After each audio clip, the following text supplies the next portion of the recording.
Hello viewers, welcome. আমি Shafiq Ahmed.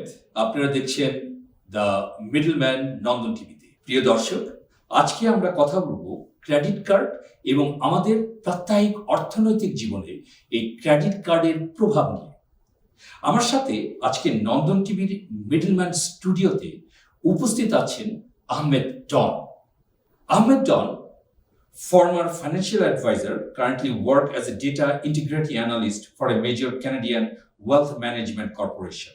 Don এ পর্যন্ত 3টি বই লিখেছে।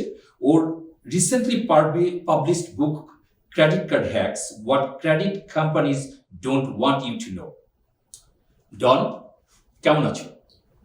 ভালো আছি শফিক। আমি আমাকে আজকে এই অনুষ্ঠানে আমন্ত্রণ জানানোর জন্য এবং নন্দন কর্তৃপক্ষকে এই অনুষ্ঠান আয়োজন করার জন্য এবং আমাদের বাঙালি কমিউনিটিতে এ ধরনের সুন্দর একটি শিক্ষামূলক অনুষ্ঠান পরিবেশনার জন্য অসংখ্য ধন্যবাদ জানাই। তোমাকেও ধন্যবাদ ডন, নন্দন টিভিতে আসার জন্য। ক্রেডিট কার্ড হ্যাকস বইটা আমি পড়েছি। It's very informative books. তো আমার প্রশ্ন, তুমি এই ক্রেডিট কার্ড হ্যাকস বইটা এই মুহূর্তে লেখার সিদ্ধান্ত নিলে কেন?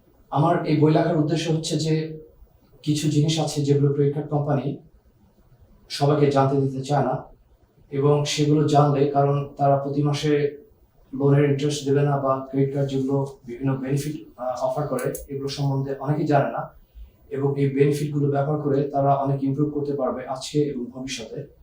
এবং এই ধরনের তথ্যগুলো সবার মধ্যে দেওয়ার জন্যই আমি এই বই লিখেছি, যেটি পড়ে তুমি নিজেকে পরিবর্তন করতে পারবে।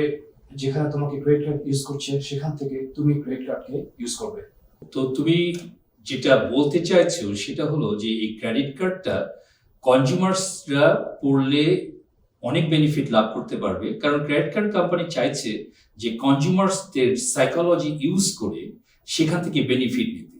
আর কনজিউমার্স যদি ক্রেডিট কার্ড কোম্পানির হিডেন ফিচার্সগুলো জানতে পারে, তাহলে এটা তারা ক্রেডিট কার্ড ইন্ডাস্ট্রি থেকে বেনিফিট নিতে পারে।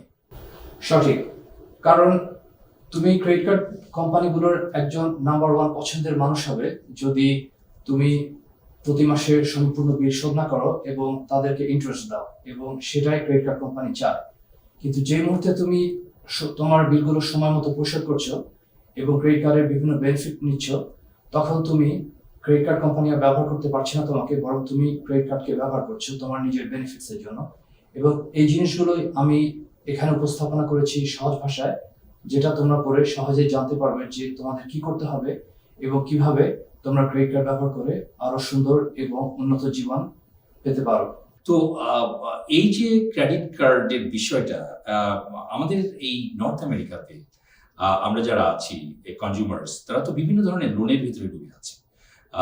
এই লোনের পাশাপাশি এই যে ক্রেডিট কার্ড, এই ক্রেডিট কার্ডটা আমাদের প্রাত্যহিক জীবনে কি ধরনের প্রভাব বিস্তার করছে সেটা যদি একটু বলো দর্শককে।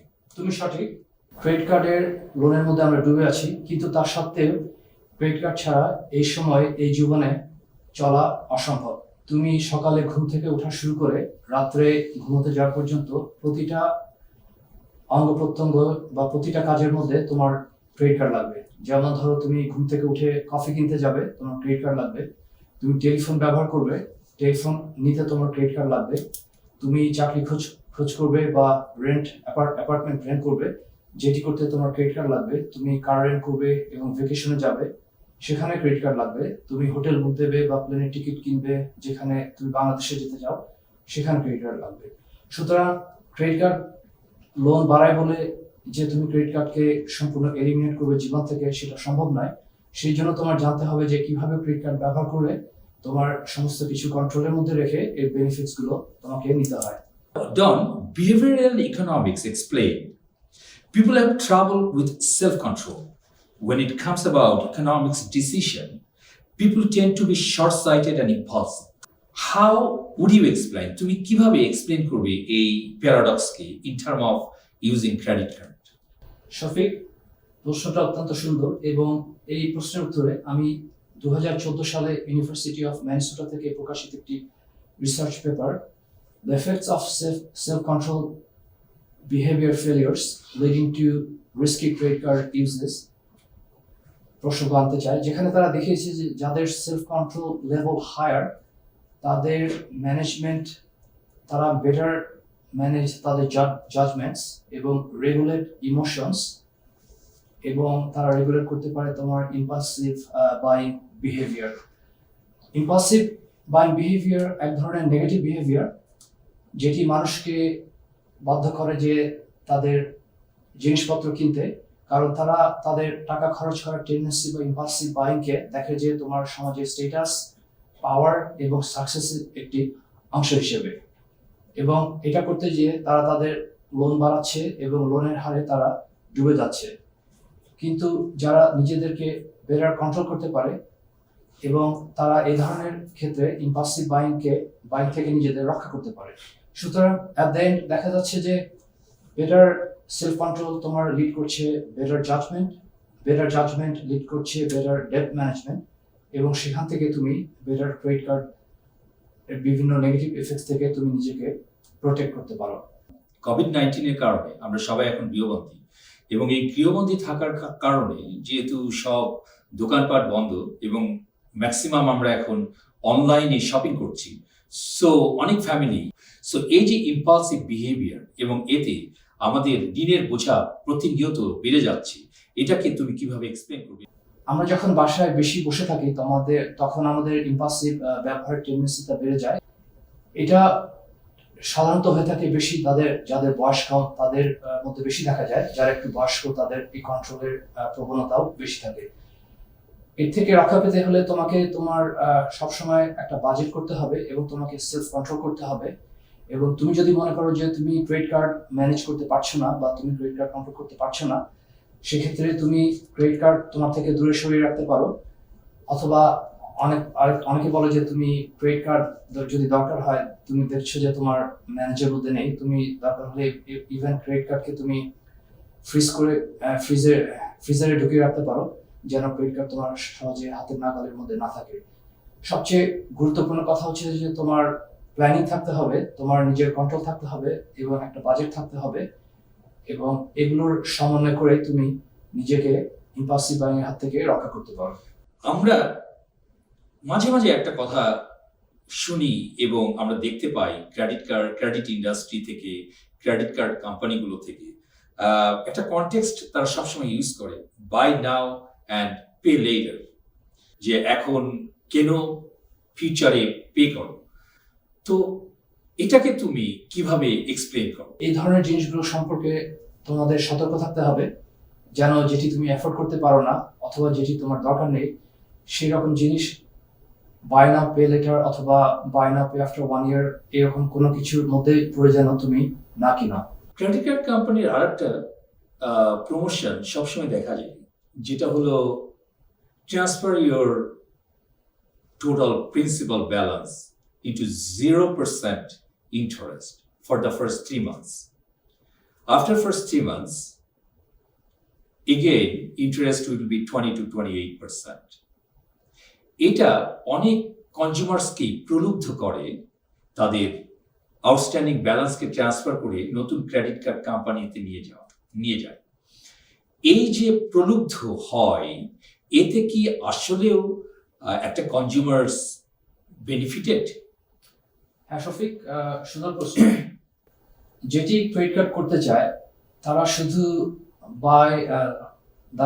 3 মাসের জন্যই তোমার লোয়ার ইন্টারেস্টে ব্যালেন্স ট্রান্সফারের চান্স দিচ্ছে না। অনেক সময় দেখবে যে তারা দিচ্ছে তোমার 6 মাসের জন্য বা 1 বছরের জন্য, এবং এমনকি তুমি দেখতে পারো যে তারা 0% ইন্টারেস্টে ব্যালেন্স ট্রান্সফারের সুযোগ দিচ্ছে। এটার করার কারণ হচ্ছে যে তারা জানে যে এই ব্যালেন্স ট্রান্সফার করে বেশিরভাগই মানুষ পরে আর ব্যালেন্স তোমার শোধ করতে পারবে না, এবং তখনই তোমার 21 থেকে 28% ইন্টারেস্ট কিক হবে বা এটা শুরু হবে, এবং তখন ক্রেডিট কার্ড কোম্পানিগুলো পয়সা বানাবে। এর থেকে দূরে থাকার সবচেয়ে ভালো উপায় হচ্ছে, তুমি যদি এই ব্যালেন্স ট্রান্সফারের বেনিফিট নিতে চাও, তাহলে তুমি ব্যালেন্স ট্রান্সফার করো, কিন্তু তোমার 3 মাস বা 6 মাস যে সময়টা দিচ্ছে তার আগে সেই ব্যালেন্স ট্রান্সফারগুলো সরিয়ে ফেলো, যেন ক্রেডিট কার্ড কোম্পানিগুলো তোমাকে 21% বা 28% ইন্টারেস্ট চার্জ না করতে পারে। কিন্তু তুমি যদি ব্যালেন্স ট্রান্সফার করো এবং সেটি যদি পরে আর সরাতে না পারো, তখন তুমি অত্যন্ত বেশি হার ব্যালেন্স ইন্টারেস্ট পে করবে ওই ব্যালেন্সগুলোতে, এবং যেটি কোনোভাবে একটি বুদ্ধিমানের সিদ্ধান্ত হবে না। কিন্তু যখনই এই প্রশ্নটা আসে যে ট্রান্সফার করে লাইন অফ ক্রেডিট কিংবা অন্য কোনো লোনের ট্রান্সফার করবে, তখনই তো একটা প্রশ্ন চলে আসে, সেটা হলো ক্রেডিট স্কোর অথবা গুড আর bad credit, right? So my question, what is credit score in terms of credit card আমরা ইউজ করি যখনই, what is credit score and এই ক্রেডিট স্কোরটা how important it is to consumers? Shafiq, credit score অত্যন্ত একটি গুরুত্বপূর্ণ concept. এটি একটি 3 ডিজিটের নাম্বার।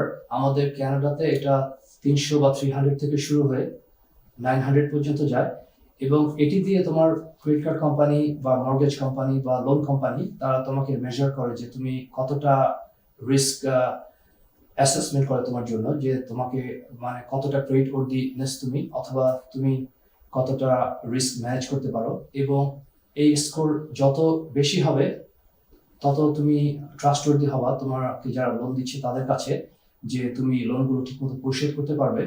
এবং যখনই তোমার স্কোরটা বেশি হচ্ছে তখনই তুমি বিভিন্ন রকম লোনে তোমার ইন্টারেস্ট রেট তোমার ফেভারে যাচ্ছে, এবং তোমার যদি স্কোর লোয়ার হয় তখন তোমার হাই ইন্টারেস্ট তুমি পে করবে বিভিন্ন রকম লোনে, এবং তোমার লোন পেতে অসুবিধা হবে তোমার যদি স্কোর লোয়ের দিকে থাকে। তার মানে তুমি বলতে চাইছো যে it is really important to keep A good credit score which is good credit history. তো তুমি একটা কথা বলেছো যে ক্রেডিট স্কোর 300 থেকে 900-র ভেতরে কাউন্ট করে credit bureau. So credit bureau like Equifax or TransUnion, TransCanada.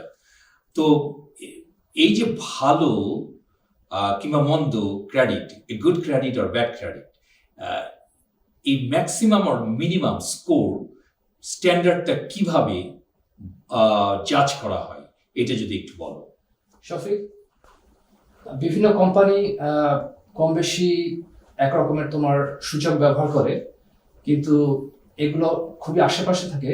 যেটি সবচেয়ে আমি পছন্দ করি যেভাবে এটা ডিভাইড করতে, যে কোনটা ভালো এবং কোনটা খারাপ, সেটা হচ্ছে তাকাও 650 বা 650-র দিকে, যেটাকে তুমি বলতে পারো অ্যাভারেজ স্কোর। এবং তুমি যদি 650-র নিচে আসো তখন তোমার ক্রেডিট স্কোর খারাপ, এবং যদি তুমি 650-র উপরে যাও তখন তোমার ক্রেডিট স্কোর ভালো। কিন্তু এটাকে যদি তুমি আরো ডিটেলসে আনতে চাও তাহলে তুমি এভাবে বলতে পারো যে তোমার 650 থেকে 719 হচ্ছে গুড, তোমার 720 থেকে 799 ভেরি গুড, এবং 800 এবং অ্যাবাভ তুমি এক্সেলেন্ট। এর মানে হচ্ছে তোমার যদি ক্রেডিট স্কোর 800 এবং অ্যাবাভ হয় তখন এটা খুবই আনলাইকলি যে তোমাকে কেউ ডিনাই করবে লোন দিতে। এবং যখনই তুমি কোনো লোন বা মর্গেজ বা কোনো কিছুর জন্য অ্যাপ্লাই করবে তখন তুমি সবচেয়ে ফেভারেবল ইন্টারেস্ট রেট অথবা সবচেয়ে লোয়েস্ট ইন্টারেস্ট রেট যেটা পসিবল পাওয়ার জন্য সেটি তুমি পাবে। সুতরাং এটি খুবই ইম্পর্টেন্ট যে তোমার ক্রেডিট স্কোর যত উপরের দিকে থাকা যায় তত ভালো। তার মানে যেটা তুমি বলতে চাইছো যে মিনিমাম ক্রেডিট স্কোর একজন একটা লেন্ডার কিংবা ব্যাংক যদি কাউকে জাজ করতে চায়, তার পার্সোনাল ফাইন্যান্সিয়াল পার্সোনালিটি যদি জাজ করতে চায়, তাহলে দেখবে যে মিনিমাম ক্রেডিট স্কোর 650, এবং 650-র উপরে যত বেশি যেতে থাকবে ক্রেডিট কার্ড কোম্পানিগুলো কিংবা ব্যাংক সেটাকে অনেক পজিটিভ হিসাবে নেবে, তার জন্য ক্রেডিট কার্ড পাওয়া কিংবা লোন পাওয়া অনেক সুবিধা হবে। সঠিক। ওকে, নাও এই যে ক্রেডিট স্কোর মিনিমাম থেকে ম্যাক্সিমাম 650 টু 700 এন্ড মোর, এই ভালো ক্রেডিট কিংবা অ্যাভারেজ ক্রেডিটটাকে মেনটেন করতে গেলে কি কি স্টেপ নেওয়া উচিত বলে তুমি মনে করো? শফিক, এটি অত্যন্ত একটি দরকারি জিনিস সবার জানা। এটি অনেকটা আসলে কমন সেন্স রিলেটেড ব্যাপার। তুমি কিছু জিনিসগুলো করবে যেটা তোমার ক্রেডিট স্কোর ইমপ্রুভ করতে সাহায্য করবে। যেমন তোমার সবসময় লোন ঠিকমতো পরিশোধ করবে। তুমি যদি সম্পূর্ণভাবে পরিশোধ করতে না পারো তাহলে অন্তত মিনিমাম পেমেন্ট করবে। এবং আরেকটি ব্যাপার হচ্ছে তুমি কখনো পেমেন্ট মিস করবে না। মিস পেমেন্ট করা এটি আর একটা খারাপ ব্যাপার। এবং সবসময় ঠিকমতো লোন পরিশোধ করবে, পেমেন্ট কখনো মিস করবে না, অনেক বেশি লোন বা ক্রেডিট কার্ডের জন্য অ্যাপ্লাই করবে না এবং লোনের অ্যামাউন্টটা কম রাখতে চেষ্টা করবে। সো এই ধরনের বিভিন্ন তুমি স্টেপস যদি নিতে থাকো, সেগুলো তোমার ক্রেডিট স্কোর ইমপ্রুভে সাহায্য করবে এবং এগুলো দিয়ে আসলে ক্রেডিট স্কোর তৈরি হয়। আমরা এখন একটা বিরতিতে যাব। আমাদের সাথেই থাকুন, নন্দনের সাথে থাকুন, দেখুন দ্য মিডলম্যান।